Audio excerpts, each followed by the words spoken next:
जय श्री राम दोस्तों और सत श्री अकाल। आज की चर्चा जो है वो है 4 साहबजादों के बलिदान पे और सिक्खी की यात्रा पे। हम लोग आज के पाकिस्तान से और अखंड भारत के उस प्रोविंस से आते हैं जहां जिसने पार्टीशन की विपदा झेली। हम उन घरों से आते हैं जिनमें बड़े बेटे को सिख बनाने का रिवाज था। हम उन परिवारों से आते हैं जिन्होंने कभी भी गुरुद्वारे और मंदिर में भेद नहीं किया और शायद गुरुद्वारे ज़्यादा ही गए होंगे, क्योंकि मंदिर शायद हम मंगलवार को जाते थे और सवेरे जाते थे। गुरुद्वारे हम शायद दिन में 2 बार जाते थे, दोपहर को भी और शाम को भी स्कूल से आते। बचपन से हमने सुना सिखों की वीरता के बारे में, हिंद की चादर के बारे में, गुरु गोविंद सिंह और 4 साहबजादों के बलिदान के बारे में। और यही वो 15 दिन हैं जिसमें गुरु गोविंद सिंह ने अपने 4 बेटे भारत के लिए कुर्बान कर दिए, सनातन के लिए कुर्बान कर दिए, धर्म की रक्षा के लिए कुर्बान कर दिए, लेकिन अपना धर्म नहीं छोड़ा। ये बात भारत के हर घर के बच्चे को पता होनी चाहिए, हर घर में पता होनी चाहिए, हिंदू सिख सनातन किसी भी परिवार में,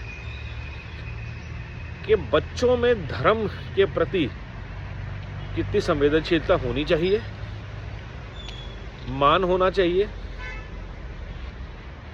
सम्मान होना चाहिए और अपनी संस्कृति और संस्कारों का गर्व होना चाहिए। ये संस्कार उनको उनके परिवार ने दिए, दादी ने दिए, माता गुजरी जी और माता पिता ने दिए, दशमेश पिता गुरु गोविंद सिंह। गुरु गोविंद सिंह जी ने खालसा पंथ की स्थापना भी करी और आज में से बहुत सारे लोगों को पता होगा कि उनका जन्म पटना साहिब में हुआ था। सिख धर्म की खासियत ही ये है कि जिस तरह से उत्तर से लेकर के दक्षिण तक आपको शिव मंदिर, प्रभु राम, कृष्ण की कथाएं मिलेंगी, लिंक्स मिलेंगे, इसी तरह आपको सिख धर्म के, बौद्ध धर्म के, सनातन धर्म के हर जगह आपको पच्चिन्ह मिलेंगे पूरे भारत में, जो अखंड भारत भी था। महाराजा रणजीत सिंह की बात करें तो उस टाइम पे जो उनका एम्पायर था वो अफगानिस्तान, ईरान से लेकर के पूरा नॉर्दर्न इंडिया कवर करता था। Such a vast empire he had. The valour of Sikh warriors and the way they fought for atrocities on Hindus especially by the Mughals, by invaders, ये हम सब ने कथाएं सुनी हैं। हरि सिंह नलवा की कथाएं हमने सुनी हैं, जस्सा सिंह आलूवालिया की सुनी हैं, और ऐसे अनेकों सिख वीरों के बलिदान की भी और वीरता की भी। आश्चर्य तब होता है जब ऐसी कथाओं और ऐसी संस्कृति और ऐसे सनातन जड़ों की रक्षा के लिए खड़े होने वाले धर्म के लोग के नाम पे लोग तिरंगा फाड़ देते हैं, खालिस्तान की बात करते हैं और पूरे विदेश में हर जगह जाके वो भारत का अपमान करते हैं, तिरंगे को गरियाते हैं, बदतमीजी करते हैं, मुर्दाबाद बोलते हैं। क्यों? किस लिए? ये तो कोई खालसा कर नहीं सकता ना। जो खालसा है, जो सिख है, वो अपनी माँ का अपमान कभी नहीं कर सकता, ये तय बात है। तो जो अपनी धरती माँ का, अपनी भारत माँ का अपमान कर रहा है वो खालसा तो हो नहीं सकता, तो उसका खालसा पंथ या सिक्खी से कोई लेना नहीं है। तो कौन है ये लोग जो सिख वेश में पगड़ी पहन के वाहेगुरु का नाम लेके ऐसी हरकतें करते हैं?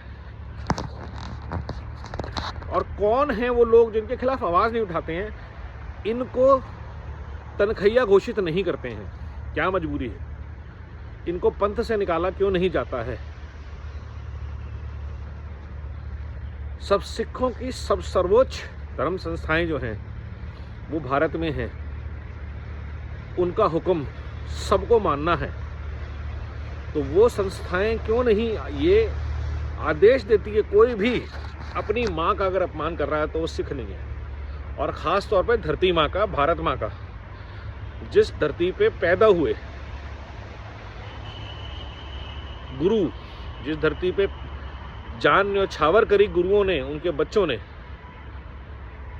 जिस धर्म के लिए उन्होंने अपने शीश चढ़ा दिए, उस धर्म का अगर कोई भी अपमान कर रहा है उसकी ना सिर्फ भर्त्सना होनी चाहिए, उसको तनखैया घोषित करना चाहिए और क्लियरली डिक्टेट लागू होना चाहिए कि कोई भी अगर भारत को तोड़ने की, भारत में अलग मुल्क की, भारत के अपमान की, तिरंगे के अपमान की बात करता है तो वो देशद्रोही है, गद्दार है। सरदार तो कभी भी नहीं है, ना सरदार, ना सिख, ना खालसा। ये जो कन्वर्टेड वीज़ा के लिए गए हुए लोग हैं, ISI के स्टूजेस हैं, इनको कॉल आउट करना बहुत ज़रूरी है। इसलिए नहीं कि भारत को बदनाम करते हैं, इसलिए कि इनकी इन हरकतों की वजह से सिखों का नाम जिहादियों के साथ जोड़ के लिया जाने लगा है। उस पग का, उस रूप का जो दुनिया सम्मान करती थी, जिसको देख के लोगों के दिल में आता था कि अब सब कुछ ठीक होगा, कोई खतरा नहीं है, उस रूप को देख के अगर लोग डरने लगे, देशों में लोग उनके खिलाफ उतरने लगे, जैसा अभी न्यूजीलैंड में हुआ, उनकी तुलना अगर जिहादियों से की जाने लगे और उनमें से कुछ लोग जिहाद का समर्थन करने लगे, तो कहीं ना कहीं बहुत गलत हो रहा है। और इसके लिए सारे गुरुओं के जितने फौज है सबको आवाज़ लगानी चाहिए और इसके खिलाफ पुरजोर तरीके से भर्त्सना की जानी चाहिए। क्योंकि गुरुओं के सम्मान के लिए अगर हमने कुछ सीखा नहीं,